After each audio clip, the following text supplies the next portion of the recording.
Until not long ago, he served as Attorney General of the United States. Tonight, he's speaking on camera for the first time since he left the Trump administration. There are currently rumors swirling that he could run for the Senate seat that he held for 2 decades. Will he do that? Jeff Sessions joins us on set tonight. Senator, thanks so much for coming on. Thank you, Tucker. Good to be with you. Are you running for Senate? Yes, we'll file our papers tomorrow. So you are running for the seat that you held.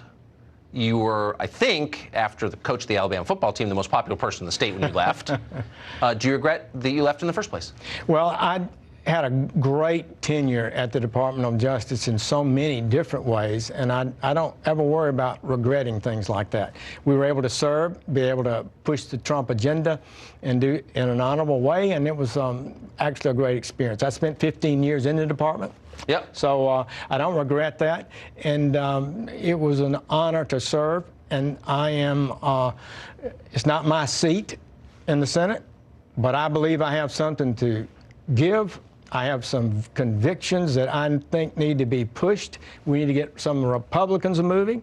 They haven't been pushing hard enough to advance the Trump agenda, and so that's what I look forward to doing, and if I think I can contribute to that. So politics famously intruded on your tenure at the Department of Justice. We can get to that in a minute, but it raised the question of your relationship with President Trump, which I think you addressed fairly directly in a new political ad. I don't know if this has aired anywhere until now, but here it is. When I left President Trump's cabinet, did I write a tell-all book? No. Did I go on CNN and attack the president? Nope. Have I said a cross word about our president? Not one time. And I'll tell you why. First, that would be dishonorable. I was there to serve his agenda, not mine.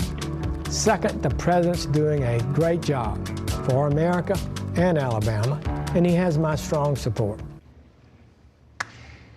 He has your strong support. Do you have his strong support? Well, I hope so. I think he will respect my work. I was there for the Trump agenda every day I was in the Senate. No doubt about it. I was the first Republican, first senator to endorse him. Yes. We pushed his immigration agenda, his trade agenda, and began to work to a more realistic foreign policy that doesn't get us in endless wars. I think he was right about all 3 of those. Yes. That's where the American people are, and this Republican Congress and the whole Congress needs to listen to that. Well, ironically, you were one of the, by my count, one of the very few people in the administration who agreed with him on his signature issues. Most didn't and worked to undermine them, as we've seen over 3 years. But you got into it on the question of Russia. You recused yourself from the investigation. He was furious about that. He's never stopped complaining. He's recently was complaining about it. Do you regret that decision?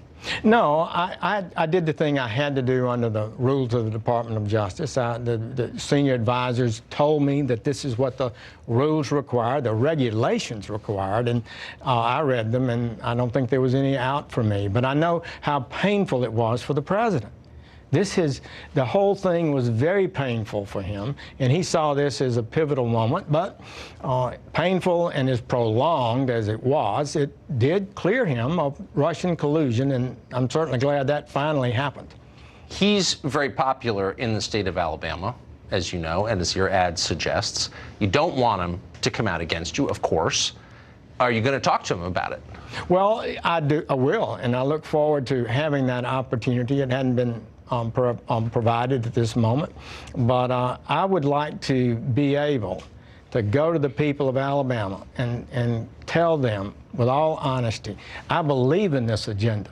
I was for this agenda before President Trump announced. That's true. I supported it when he was president, or when he was running for president. I supported him, and if I return to the Senate, no senator in the Senate will be more effective in advancing President Trump's agenda than I would be. I believe that, and I was there before Trump arose, and you were making the same case that he's making now. What about your fellow Republicans who remain in the Senate? Do you think, after 3 years, they buy the Trump agenda?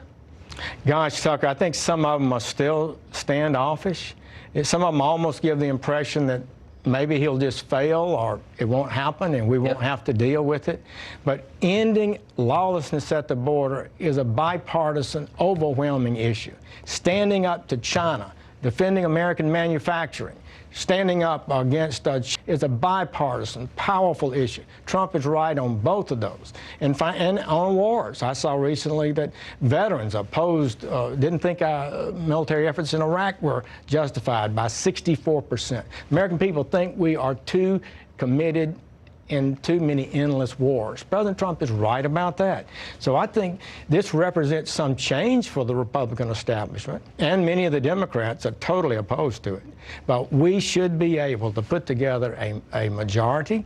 We should drive these issues. We could take it to the American people and name names and show who's for what and make them vote. And that's what I'd like to see us do. Naming names would be a great public service. Quickly, we've moved from Russia to Ukraine. The president apparently is going to be impeached. What do you make of that? I just cannot see an impeachment case here. It's just been a continuous political attack on him from day one, things that people have done that are perfectly innocent. I felt some of that myself, or created and twisted to be something evil and improper. And I believe the president has conducted himself in this matter within the law, and I don't believe there's anything close to an impeachment case. I think the Democrats will basically vote it looks like, slink away, and let the Senate reject it. Senator, Attorney General, and now once again Senate candidate Jeff Sessions, thank you for coming on tonight. Thank you, Tucker. Godspeed.